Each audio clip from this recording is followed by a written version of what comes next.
Hello everyone, I hope you all are good. So आज हम बात करेंगे, काफ़ी इम्पोर्टेंट टॉपिक है वैसे आज का, जिसमें कि जॉबलेसनेस के बारे में बात की जाएगी। क्योंकि इंडिया में जो है वो काफ़ी ज़्यादा जो है इस टाइम पे अनएम्प्लॉयमेंट देखने को मिल रही है। काफ़ी सारे रीज़न हैं उसके, तो आज इनमें से कुछ रीज़न डिस्कस करेंगे एंड कुछ डेटा भी है हमारे पास, तो उसे भी डिस्कस करेंगे। क्योंकि डेटा तो काफ़ी टाइम से आ रहा है, बट उस डेटा को गवर्नमेंट ने नकार दिया था कि ये इनकरेक्ट डेटा है, तो उसके बारे में भी बात करेंगे। तो स्टार्ट करते हैं topic. Joblessness on the rise in India. तो इंडिया में जो बेरोज़गारी है, जॉबलेसनेस है, वो बढ़ रही है एंड गवर्नमेंट ने जो है इस चीज़ को काफ़ी बार मना किया है, नकारा है इसे। अभी मुझे याद है कुछ टाइम पहले एक डेटा आया था जिसमें बताया गया था कि पिछले 45 साल में अगर देखा जाए तो इस टाइम पर सबसे ज़्यादा जो है अनएम्प्लॉयमेंट रेट सबसे ज़्यादा है इंडिया में। लेकिन कहीं ना कहीं गवर्नमेंट ने कहा था कि ये इनकरेक्ट डेटा है, बट अभी कुछ और डेटा आए हैं जो ये बताते हैं कि नहीं, सच में इंडिया में इस टाइम पे बेरोज़गारी है एंड और वो चीज़ दिख भी रही है। ये बात नहीं है कि सिर्फ डेटा वो बता रहे हैं, ये चीज़ दिख भी रही है कि नहीं, सच में प्रॉब्लम तो है। तो उसी चीज़ को आज डिस्कस करेंगे। ये unemployment and labour participation rate है इंडिया में कि किस तरह से है, तो ये यहाँ पे डेटा में बताया हुआ है कि इस तरह से है। एंड कितने लोगों को रोज़गार मिल रहा है देश में, उसके बारे में भी यहाँ बताया गया है, तो इसमें भी बात करेंगे। अभी जो एनएसओ का पीरियोडिक लेबर फोर्स सर्वे आया है, तो उसके बारे में बात करते हैं थोड़ा सा। तो इसमें बताया गया है कि जब जीडीपी में 8% की ग्रोथ हो रही थी 2004 एंड 14 के टाइम पे, तो उस टाइम पर 7.5 million new non farm job create हो रही थी हर साल। ठीक है, यानी कि 7.5 मिलियन जॉब क्रिएट होती थी हर साल, नई जॉब क्रिएट होती थी। बट अगर 2013 से लेके 19 की बात की जाए तो सिर्फ 2.9 मिलियन जॉब क्रिएट हुई हैं। इसमें से कि 5 मिलियन नए लोग ऐड हुए हैं लेबर फोर्स में। तो ये भी देखने वाली बात है कि 5 मिलियन तो नए लोग ऐड हो रहे हैं लेबर फोर्स में, ठीक है, एंड जो जॉब सिर्फ क्रिएट हो रही हैं वो 2.9 मिलियन जॉब क्रिएट हो रही हैं। तो कितना ज़्यादा गैप है ये भी देख सकते हैं आप। तो अनएम्प्लॉयमेंट तो ऑब्वियसली बढ़ेगी बढ़ेगी। नेक्स्ट देखते हैं, अगर अनपेड फैमिली लेबर की बात करी जाए कि किस तरह से अनपेड फैमिली लेबर है। सो 2017-18 एंड 19-20 में अगर देखा जाए तो worker participation rate and labour force participation rate जो है वो कहीं ना कहीं बढ़ी है, उसमें इम्प्रूवमेंट दिखी है, जिसकी वजह से लेबर मार्केट में भी इम्प्रूवमेंट दिखी है। तो ये चीज़ कहीं ना कहीं अब थोड़ी अटपटी सी लग रही है, क्योंकि एक तरफ हम कह रहे हैं कि अनएम्प्लॉयमेंट है और दूसरी तरफ जो है लेबर फोर्स पार्टिसिपेशन रेट बढ़ रही है, वर्कर पार्टिसिपेशन रेट बढ़ रही है। तो इसमें जो रियलिटी है वो ये है कि जो अनपेड फैमिली लेबर हैं वो बढ़ी हैं, उनमें इंक्रीज़ हुआ है, क्योंकि फैमिली लेबर जो होती है उनको पे तो किया नहीं जाता है। तो जो अनपेड फैमिली लेबर हैं वो कहीं ना कहीं बढ़े हैं। एंड ये भी क्लेम किया गया है कि जो मैन्युफैक्चरिंग सेक्टर में एम्प्लॉयमेंट है वो भी कहीं ना कहीं इंक्रीज़ हुई है।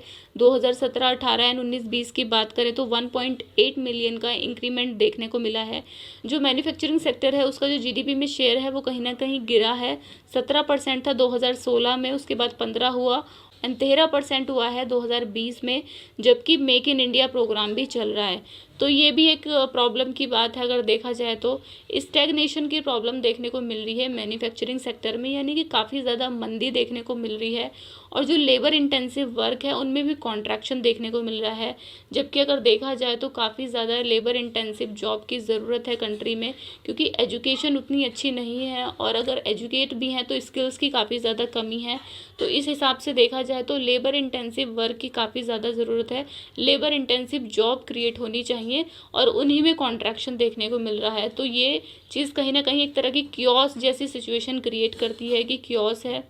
नेक्स्ट देखते हैं, अब रीज़न क्या है, क्यों ऐसा हो रहा है। तो काफ़ी ज़्यादा रिजिडिटी है, फॉर्मल जो मैन्युफैक्चरिंग सेक्टर है उसमें काफ़ी ज़्यादा रिजिडिटी है, काफ़ी मुश्किल होता है एम्प्लॉयर के लिए नई जॉब क्रिएट करना। एंड तो अगर वर्ल्ड बैंक की स्टडी की बात करें तो इंडस्ट्रियल डिस्प्यूट एक्ट ने भी कहीं ना कहीं कमी की है, कहीं ना कहीं कम किया है एम्प्लॉयमेंट को ऑर्गेनाइज मैन्युफैक्चरिंग सेक्टर में।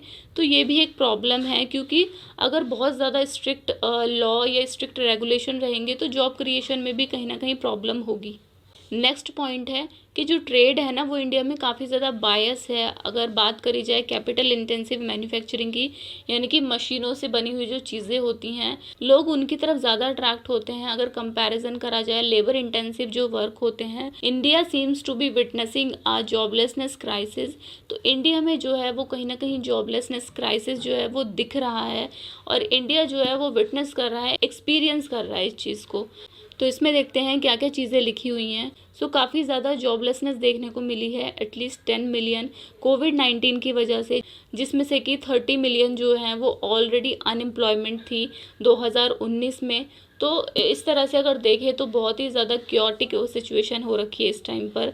नेगेटिव ग्रोथ है मैन्युफैक्चरिंग सेक्टर में 2011 से लेके 20 के बीच में, जबकि मेक इन इंडिया प्रोग्राम भी चल रहा है, तो उसके बाद भी जो है वो नेगेटिव ग्रोथ है मैन्युफैक्चरिंग सेक्टर में।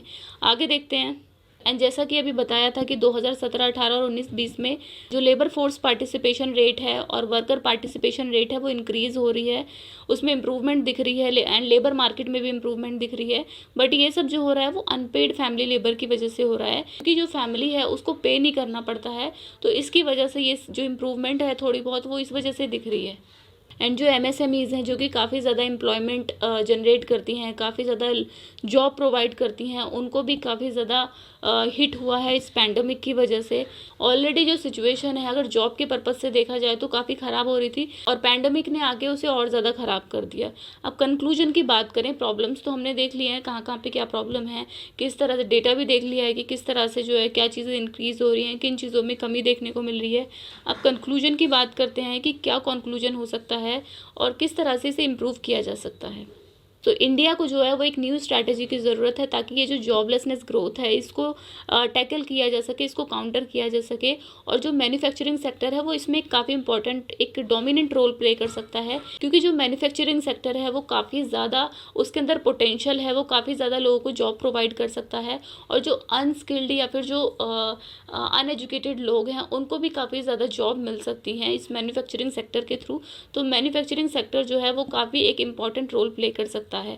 मेक इन इंडिया इनिशिएटिव जो है उसको और ज़्यादा बूस्ट करने की ज़रूरत है, उसको और अच्छे से इम्प्लीमेंट करने की ज़रूरत है, उस पर और ज़्यादा फोकस करने की ज़रूरत है, ताकि जो मैन्युफैक्चरिंग है उसको और ज़्यादा बूस्ट किया जा सके। डिसेंट्रलाइजेशन ऑफ इंडस्ट्रियल एक्टिविटीज़, यानी कि अभी जो सेंट्रलाइजेशन है, कंट्रोल जो ले रखा है, उसको कहीं ना कहीं रिलीज़ करने की ज़रूरत है, ईजी बनाने की ज़रूरत है, ताकि जो लोग हैं उनको जॉब आसानी से मिल सके। और एक जगह से दूसरी जगह लोग जाते हैं तो उनको जॉब मिलने में बहुत दिक्कत होती है, वो दिक्कत जो है उसको काउंटर किया जा सके। तो इस तरह से जो इंडस्ट्रियल लॉ हैं या कोई भी एक्ट वगैरह हैं उनको ईजी करने की ज़रूरत है, ताकि लोगों के लिए आसानी हो जॉब मिलना। नेक्स्ट पॉइंट है रूरल एरियाज़ का डेवलपमेंट करना, ताकि जो माइग्रेशन है, माइग्रेशन की प्रॉब्लम है उसको कम किया जा सके, क्योंकि लोग जो हैं गांव से शहरों में आते हैं जॉब के लिए, और शहरों में फिर आके और ज़्यादा जो है क्योटिक सिचुएशन हो जाती है। तो उनको गांव में रहकर ही उनको अच्छी जॉब प्रोवाइड करना, ताकि जो है माइग्रेशन कंट्रोल हो सके एंड चीज़ें जो हैं वो इम्बैलेंस ना हो, बैलेंस रह सके। और जो स्कीम चल रही हैं स्किल इंडिया, स्टार्टअप इंडिया, इनको और ज़्यादा जो है अच्छे से इम्प्लीमेंट करने की ज़रूरत है, ताकि लोगों को स्किल प्रोवाइड की जा सके और जो है उनको इजीली फिर एम्प्लॉयमेंट मिल सके। तो कंक्लूजन में ये सारी चीज़ें हैं, ये सारी चीज़ें करने की ज़रूरत है, एंड तब जाकर जो है वो चीज़ें इम्प्रूव होनी स्टार्ट होंगी। बट अगर सच में देखा जाए तो काफ़ी ज़्यादा जॉबलेसनेस है, एंड आसपास भी हम ये चीज़ देख सकते हैं, क्योंकि पैंडमिक की वजह से जो है काफ़ी लोगों की जॉब छूट गई है, एंड काफ़ी लोग जो हैं वो इस टाइम पे बेरोज़गार हो गए हैं। तो ये सारी चीज़ें हैं, एंड जब लोगों के पास काम नहीं रहता है तो फिर लोग गवर्नमेंट की तरफ देखते हैं कि गवर्नमेंट क्या कर रही है, और गवर्नमेंट की जो एक्टिविटीज़ हैं उनको एनालाइज करना स्टार्ट करते हैं। बट आई थिंक मुझे लगता है हर चीज़ के लिए गवर्नमेंट के ऊपर बैठना ठीक बात नहीं है। आपको खुद भी ट्राई करना चाहिए, खुद भी कुछ कोशिश करनी चाहिए कि आप कैसे कुछ अलग कर सकते हैं थोड़ा सा। तो ये चीज़ होती है, बिकॉज कंट्री के सामने जो है वो बहुत सारे चैलेंजेस हैं, जिसमें से कि अनएम्प्लॉयमेंट को टैकल करना भी एक चैलेंज है। तो ये सारी चीज़ें हैं। आई होप आपको ये टॉपिक अच्छे से क्लियर हुआ होगा, and I hope you like this video. Thank you, have a nice day.